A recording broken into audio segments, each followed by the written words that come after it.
Pessoal, estamos de volta aqui com a parte 2 aqui da nossa entrevista com o Dr. Bruno Nou sobre o tema específico SPE. Dr. Bruno, existe limite de participação em um tipo de sociedade SPE? Não, a rigor não existe limite, certo? Então, por exemplo, você pode ser um investidor que quer participar de vários empreendimentos na cidade de Salvador, então você pode participar de 100 SPEs, 200 SPEs, porque, na verdade, você quer participar daqueles empreendimentos. Então, assim, se você quer ser sócio de um empreendimento e existe a possibilidade de você entrar no acordo comum entre todos os sócios, não existe limitação de quantas SPEs você pode compor. Muito boa a explicação. Isso é importante porque quem estiver pensando em fazer, que faça dessa forma livre, né? Claro que observando aí seu lastro financeiro dentro das suas possibilidades, para você também não sair achando que é o melhor negócio do mundo e esquecendo quais são suas obrigações e quais são as suas limitações também. Mas, sobre o passivo trabalhista, a gente já conversou sobre esse assunto aqui hoje, que só recapitulando, o passivo trabalhista da SPE é responsabilidade proporcional dos sócios, né? Se eu tiver um sócio lá que tem 10 cotas e eu só tiver um, eu vou ser responsável pela minha cota e ele 10 vezes mais, né? É mais ou menos assim a explicação, porque aí é como se fosse um capital de ações que ele tivesse na SPE. Então, ele lucra pela parte boa e também assume o custo do que é passivo para cada participante. Então, isso aí também está claro, né, doutor Bruno? Exatamente. É aquela história, né, Feijão? Quanto maior o risco, maior o lucro também. Se você tem a maior parte da sociedade, você vai ficar com a maior parte do lucro. Agora, se a empresa também deu prejuízo, a maior parte do prejuízo efetivamente é seu, que é o detentor da maior parte do capital social da empresa. E a SPE, como empresa que ela vai ter o capital social e você vai ter os sócios majoritários, os sócios com a maior quantidade de cotas, e os sócios com poucas cotas, os minoritários, né? E os sócios majoritários, que são sócios com a maior quantidade de São as famosas frações, né? Cada um tem sua fração dentro, né, do universo. 1 sobre 100, 20 sobre 100. Então, cada participante tem aí a sua cota, a sua fração de participação. Sim, Mas responde. repare, como é que a gente controlaria essas etapas desse empreendimento? Da mesma forma de um empreendimento comum de engenharia, ou seja, liberações financeiras. A gente ouve muito falar, Bruno, assim, tipo, as SPEs, quando é um empreendimento, uma edificação comercial ou residencial, ele sempre, os elaboradores da SPE colocam frações do terreno, né? Então, frações ideais do terreno. Então, ele divide o cronograma nessa parte construção. Então, como é que é esse acompanhamento? É normal, igual a toda obra, ou tem alguma coisa diferente? É normal. Depende muito de como você vai colocar no contrato.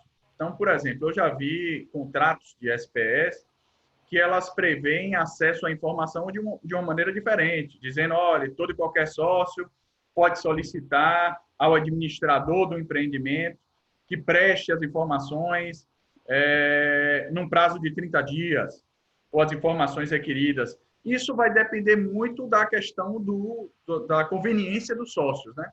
Claro que você tem que observar, também você tem que observar, para você não conceder uma quantidade de direito absurda, digamos assim, aos sócios, a ponto de tornar ineficiente o negócio. O que é que eu estou querendo dizer com isso? Por mais que você possa colocar no contrato cláusulas que garantam acesso à informação aos sócios, que garantam prestações de conta por parte dos administradores, você tem que lembrar que também o administrador ele tem que estar focado no empreendimento. Se você começar a colocar o administrador apenas e tão somente com trabalho para ficar respondendo o sócio o tempo todo, efetivamente isso pode criar um problema na própria gestão da construção. Agora, de novo, por ser uma sociedade, a SPE, você tem que lembrar que os sócios eles têm os mesmos direitos legais estabelecidos, que a lei estabelece, com relação aos sócios das demais empresas. Então, ele tem direito à prestação de contas, ele tem direito de receber o lucro, ele tem os direitos inerentes a todo e qualquer sócio, certo?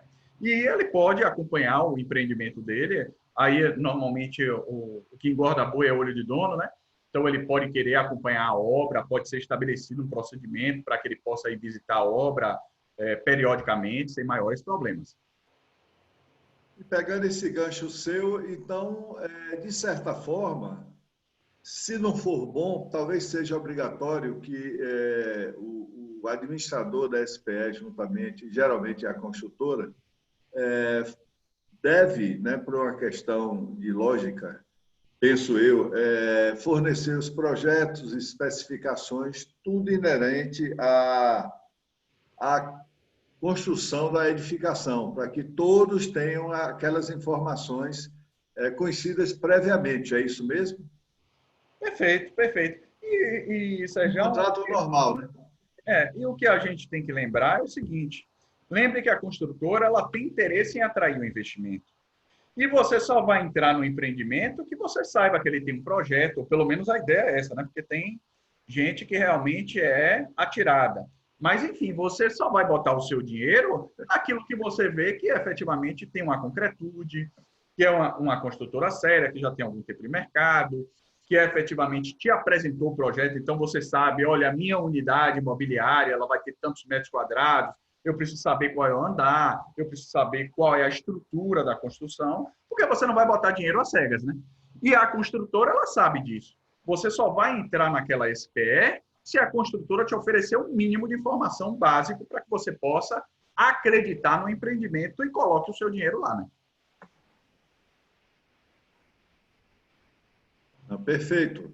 Essa colocação foi muito importante. Essa pergunta, ela de certa forma, foi coletada assim, de várias pessoas que estão desejando realmente fazer um processo, entrar no processo desse, porque existe alguns grupos, né, talvez não muito experientes, que não fazem o envio dessa documentação.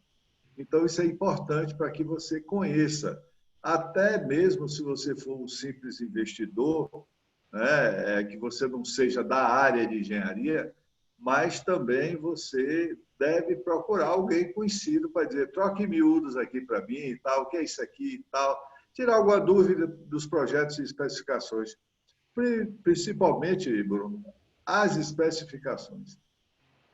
Os projetos, aqui no Brasil, talvez, Bahia eu conheço um pouquinho, Brasil, no entanto, mas os projetos, eles acompanham, por norma, as especificações técnicas, mas o que a gente vê por aí não é uma coisa muito consistente, tá?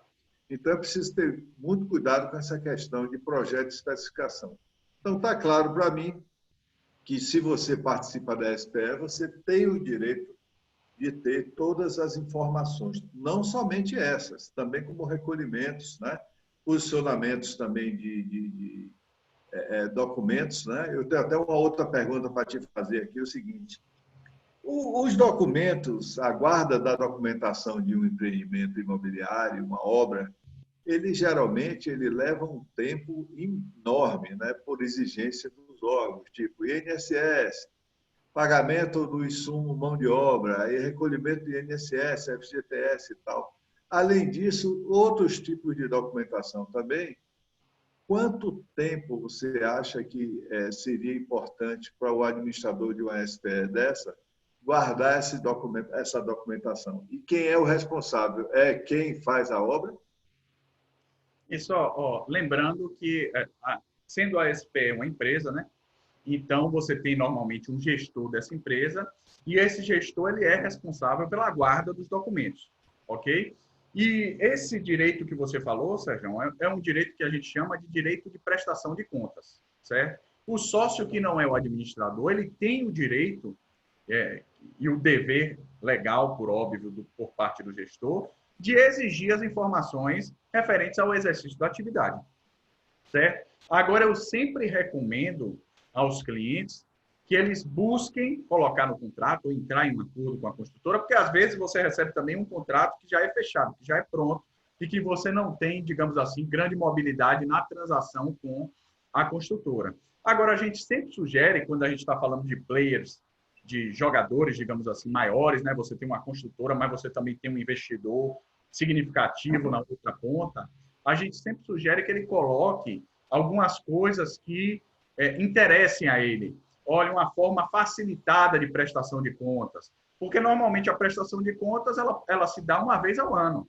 Então, olha, coloque que é possível você pedir mais prestação de conta ou determinados documentos que serão enviados em um prazo máximo de até 30 dias, 45 dias, enfim, para dar a ele um maior acesso à informação, ok? Além daquele que foi estabelecido legalmente, porque legalmente ele já tem o direito à prestação de contas.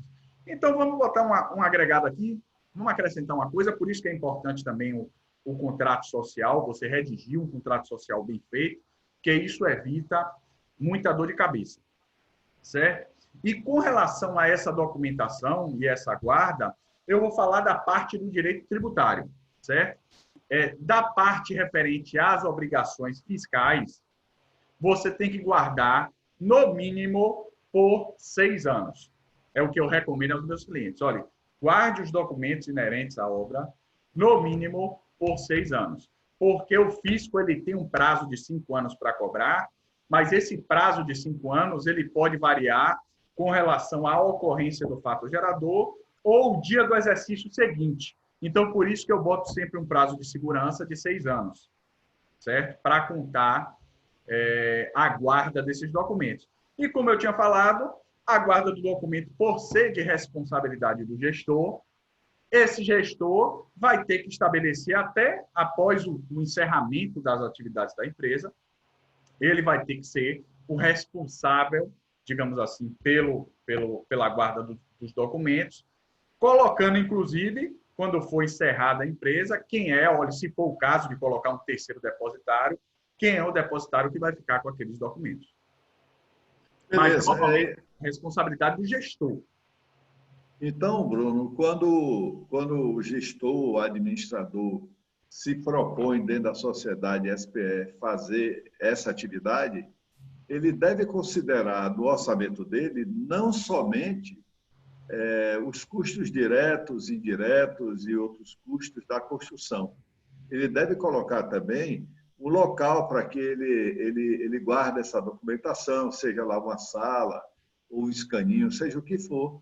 Ele tem que orçar isso porque vai ser custo dele, é um custo que vai aparecer depois, porque o documento não pode se perder, tem que estar muito bem acomodado dentro de algum tipo de guarda-volume, seja lá o que for, e isso é custo que deve já estar sendo colocado no início do orçamento, né? Ou seja, quando definiu lá as cotas de cada um, esse custo provavelmente já deve estar por lá. Sim, sem dúvida. Agora, vale lembrar, Sérgio, que hoje também você tem a possibilidade de guarda digital, né?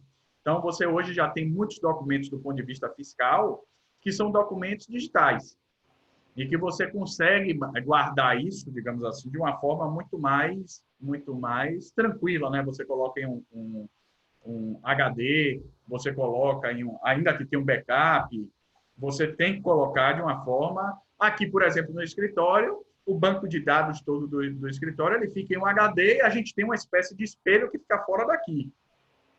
Perfeito. Tudo isso é custo, né, Bruno? Exatamente, sim. E deve ser orçado.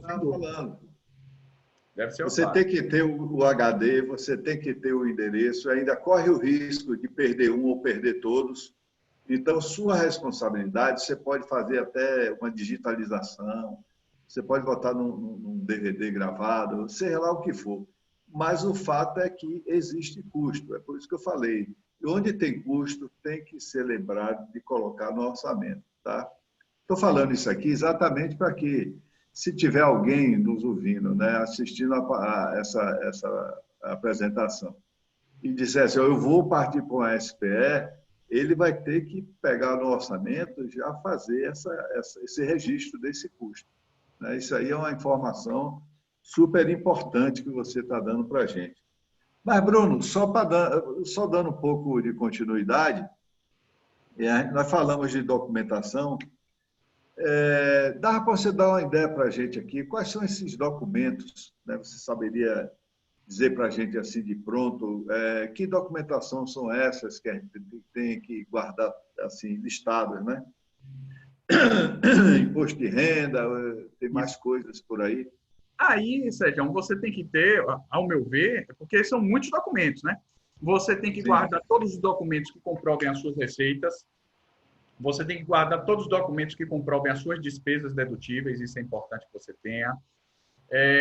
Você tem que guardar todos os documentos relativos às suas relações trabalhistas, porque isso vai servir não só para tratar dos problemas trabalhistas dos seus funcionários na obra, como também dos problemas relativos ao INSS, porque você vai ter que pagar INSS em decorrência da obra, você bem sabe que isso é um custo bastante significativo. E você tem que guardar também os comprovantes. Hoje, por exemplo, os comprovantes já ficam listados no seu sistema da Receita Federal. Porque quando você criar sua SPE vai ter uma identidade, vai ter um CNPJ perante a Receita Federal, e os pagamentos, por exemplo, ficam listados lá. Então, aquela lista de pagamentos, você já tem um documento que comprova, digamos assim, os pagamentos que você fez, sem precisar guardar, por exemplo, os papéis. Entendeu? Então, são muitos documentos inerentes às suas atividades. Eu, normalmente, prefiro pecar pelo excesso do que pela falta. Então, eu recomendo que você guarde tudo aquilo que você faturou, notas fiscais emitidas, todos os recibos com relação aos seus funcionários, folha de pagamento, até extrato bancário, eu recomendo aos meus clientes que guardem, porque às vezes é assim que você comprova as receitas obtidas, e eu vou falar um pouco mais para frente com relação ao regime especial de tributação, né, que é um tipo de tributação que incide sobre o seu faturamento. Então, é relevante você ter bem definido qual é o seu faturamento e a sua movimentação financeira. Agora, Bruno, se você colocar na balança entre uma abertura de uma construtora e o SPE, o que você recomendaria para o nosso assinante do canal? Você acha que é mais vantagem essa turma abrir uma construtora, uma nova, né, uma nova sociedade, seja ela anônima ou por cota limitada, ou ele trabalhar preferencialmente com a SPE? Qual é a sua opinião? Depende. No direito, né, tem um colega que ele me fala que o advogado bom é aquele que fala que sempre depende, né? Porque, na verdade, Sérgio, o que você tem que olhar é qual é o objetivo da empresa. Então, por exemplo, às vezes eu quero fazer, eu, enquanto engenheiro, eu quero ser seu sócio em uma construtora, mas eu quero angariar investimentos para um determinado empreendimento. Então, eu, por exemplo, posso fazer uma construtora com você e depois a gente criar uma SPE para aquele empreendimento no qual outras pessoas vão participar. Mas, veja, são coisas diferentes. A construtora só sou eu e você. Na SPE, a nossa construtora é sócio dos demais investidores. Então, na verdade, a ideia nossa da construção ou da construtora não é apenas um empreendimento. Eu quero ter uma sociedade com você a longo prazo. Agora, quanto àqueles investidores, eu quero ter uma relação apenas e tão somente com relação àquele empreendimento específico. Então, eu faço uma construtora com você, que aí é justamente para a gente crescer, para a gente ser a maior do Brasil, mas quanto aos empreendimentos específicos, eu vou criar uma SPE, porque aí eu quero angariar recursos financeiros de investidores para justamente viabilizar a construção daquele empreendimento. Não, beleza. Agora, em relação aos impostos, né, a tributação, o pagamento dos impostos, você faria o empreendimento pela construtora ou via SPE?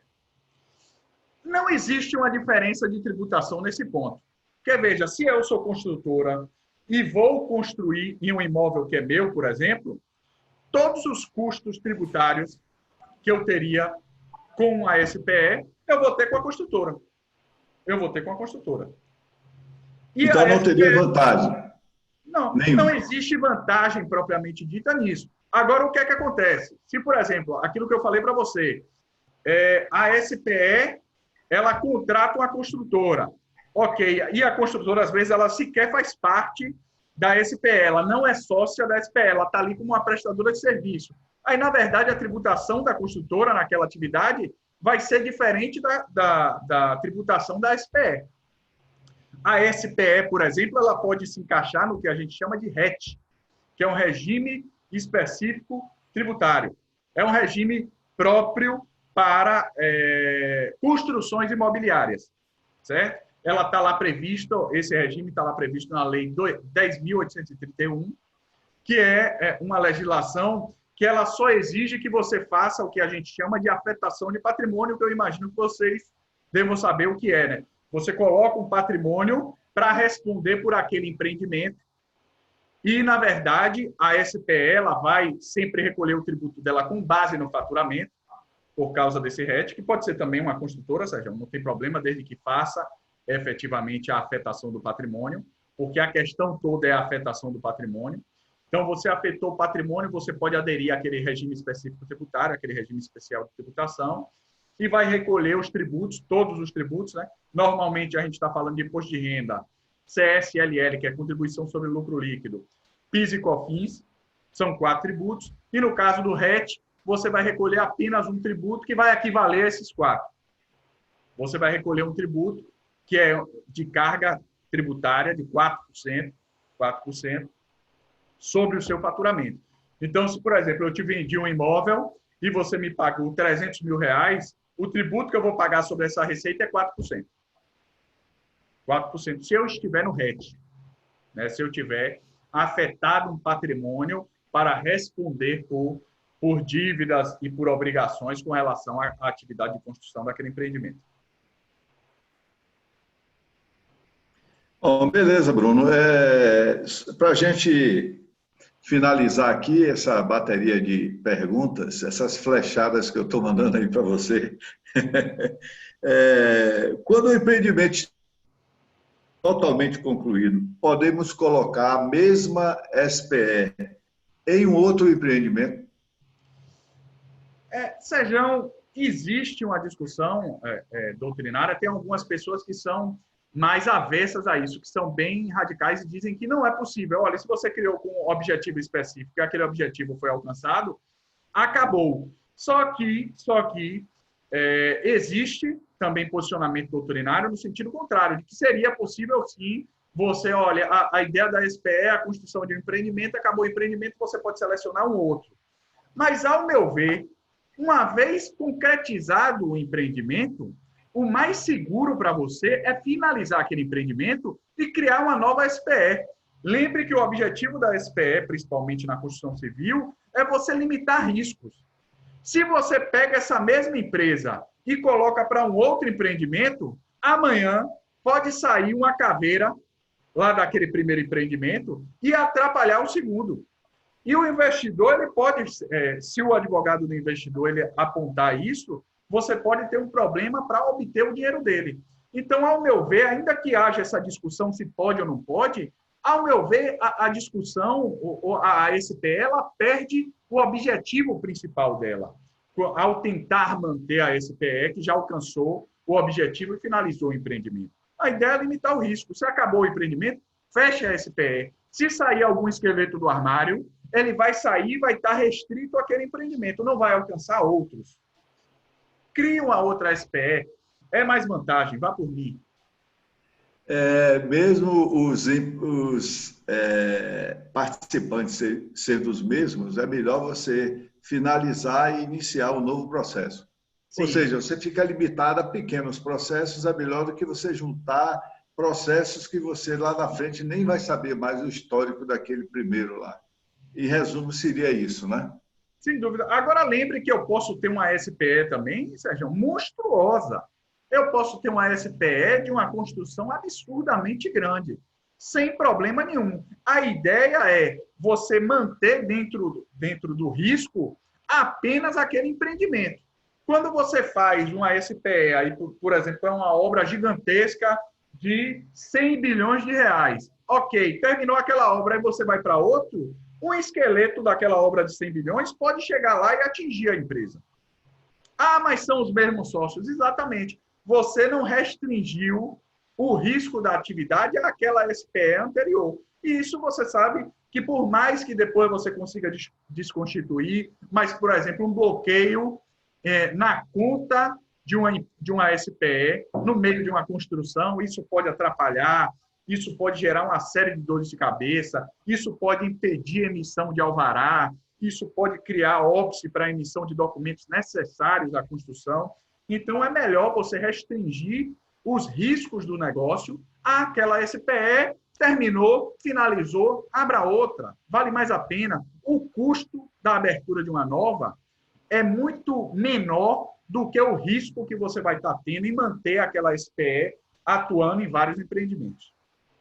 Ô Bruno, uma coisa que eu queria saber, como a último assunto dessa nossa participação, é o seguinte: alguns grupos formam a SPE e na hora que vai para a prefeitura, eu acho que foi isso que você quis dizer agora, vai para a prefeitura e existe um passivo de algum participante do tipo, o cara deve o pagamento da Embasa, não sei da onde, da Coelba, não sei da onde, um tributo municipal, não sei da onde, de outro empreendimento. E, com isso, o habite-se, né, a documentação finalizada da edificação, não é liberado em função desse tipo de pendência. Isso é verdade, não é?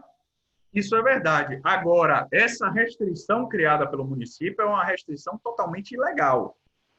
Ilegal? Ilegal, completamente ilegal. E isso é fácil de você comprovar, é fácil de você até conseguir na justiça, na maioria das vezes, o habite ou o alvará. Eu tenho clientes, por exemplo, Sérgio, que por ele ter um débito qualquer perante a prefeitura nega a licença para ele funcionar, nega o alvará de funcionamento. E isso é completamente ilegal. Sim. Isso é completamente ilegal. Agora, veja que isso é muito mais fácil de você resolver, justamente por ter esse aspecto de ilegalidade, do que, por exemplo, a SPE, ela mesma está toda empipinada com um monte de esqueleto anterior da obra anterior.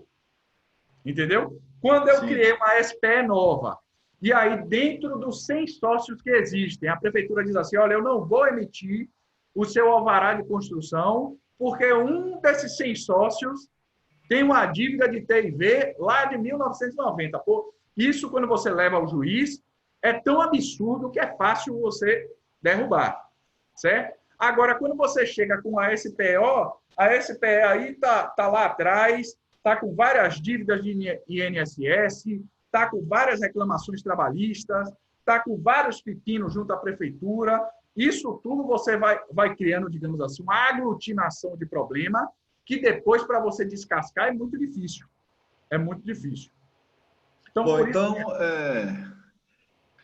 em resumo, Bruno, a SPE, para mim, pelo que eu entendi, né, não sei se todos vão entender dessa forma, ela, digamos assim, em resumo, seria uma questão mais prática, ou seja, bem delimitada, com praticidade e com clareza e com rapidez. O empreendimento ele entra em operação, fim da operação dele e está extinto o processo. É mais ou menos isso que eu estou falando, é isso? Exatamente, exatamente. A ideia da SPE é um modelo de negócio que foi criado que visa justamente restringir os riscos da execução de um empreendimento. Você, Sérgio, já tem um pouco mais de experiência que a gente, alguns cabelos brancos aí, algumas barbas brancas, né? E você deve ter vivido, por exemplo, o momento da Encol, né?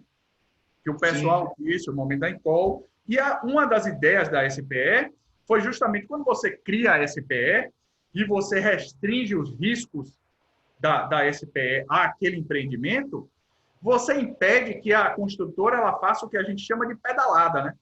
Porque você deve conhecer isso. O que é que as construtoras fazem? Abrem 100 empreendimentos, 10 empreendimentos de uma vez só, aí com a venda ou a receita de um, constrói um outro empreendimento e começa a misturar a receita, a despesa de um empreendimento com o outro e, às vezes, acaba quebrando, às vezes acaba metendo os pés pelas mãos e acaba entrando em uma bola de neve que depois fica descontrolada e acaba quebrando e prejudicando um empreendimento, vários empreendimentos. Eu me lembro bem vivo isso, que eu fui uma vez em uma dessas feiras de imóvel e eu me lembro que o rapaz que estava tentando vender o imóvel para mim, ele estava como representante de uma construtora, que eu não vou dizer o nome, mas ele virou para mim e disse que, na verdade, aquela obra que ele estava tentando me vender era a menina dos olhos da construtora e que aquela obra não ia atrasar porque a construtora estava pegando recursos de todos os outros empreendimentos dela para aplicar naquele imóvel que ele estava querendo me vender. Aí eu, inclusive, chamei a atenção dele. Eu disse, mas, rapaz, você acha que com isso você vai conseguir vender o imóvel para alguém? Pelo menos para mim você não vai. Você acabou de encerrar o negócio. Porque quem me garante que amanhã a menina dos olhos dessa construtora não vai ser um novo empreendimento que ele vai lançar e que ele vai tirar recursos da minha construção para um outro imóvel? Então, você vê que não era algo totalmente, inclusive, obscuro ou totalmente enterrado, de que algumas construtoras elas selecionam os empreendimentos que elas acham que elas vão ter mais lucro e pegam recursos de outro empreendimento para jogar lá. A ideia da SPE é justamente evitar isso. Você restringe as receitas e as despesas àquele imóvel específico, e você não vai ter o risco, ou pelo menos a princípio, né, porque pode haver alguma fraude, alguma coisa do tipo, mas fica muito mais fácil de você comprovar, de que aquela receita e aquela despesa vai ficar restrita àquele empreendimento, não vai ser arrastado ou pedalado para um outro lugar, para um outro empreendimento. Bruno, eu pessoalmente fiquei muito feliz com suas explicações aqui. Meus conhecimentos foram ampliados assim algumas vezes. Foi um prazer muito grande ter você aqui no canal fazendo esses esclarecimentos e não vou deixar de lhe incomodar. Sempre quem trabalha em construção sempre tem dúvidas com relação a essa parte tributária, tá? Desde o orçamento, desde essa elaboração do formato, né, do planejamento, de como você planejar essas coisas. Essa semana eu até vi uma mensagem que fala sobre o planejamento dos países mais desenvolvidos e o planejamento feito do Brasil. Então, nos países mais desenvolvidos, da circunferência, tem praticamente 180 graus. E as outras etapas de execução, ação e verificação do ciclo PDCA, eles são etapas curtas, ou seja, você planeja muito e executa rápido. Então, você tem um resultado melhor. Então, tem essas coisas todas aí. Eu sei, em resumo, que vou convocá-lo, se você aceitar, será um prazer, um novo encontro, a gente tirar a dúvida dessa turma que está começando a chegar agora aí, digamos assim, cheia de gás, né, como a gente diz na gíria, muito gás para trabalhar. E hoje em dia, essa parte de empreendedores, é importante que a gente dê essas orientações para as pessoas que querem empreender. Que esse negócio de querer só conseguir emprego, eu acho que isso aí já foi de épocas passadas. Hoje em dia, o pessoal não está mais preocupado em se empregar, e sim empreender, ou seja, ser dono do próprio negócio. Então, esse assunto aí, para mim, foi excelente. Eu agradeço você mais uma vez pela sua participação e até o próximo encontro. Eu que agradeço o convite aí, Sérgio, e estou sempre à sua disposição. Estamos às ordens, estamos juntos. É sempre importante essa parte, concordo com você, do empreendedorismo, e é muito importante parceiros, é muito importante a informação, porque tudo isso vai te jogar para cima, vai te jogar para um nível muito melhor. Um forte abraço aí a todos. Ok, Bruno, muito obrigado, hein? Um abraço. Até mais.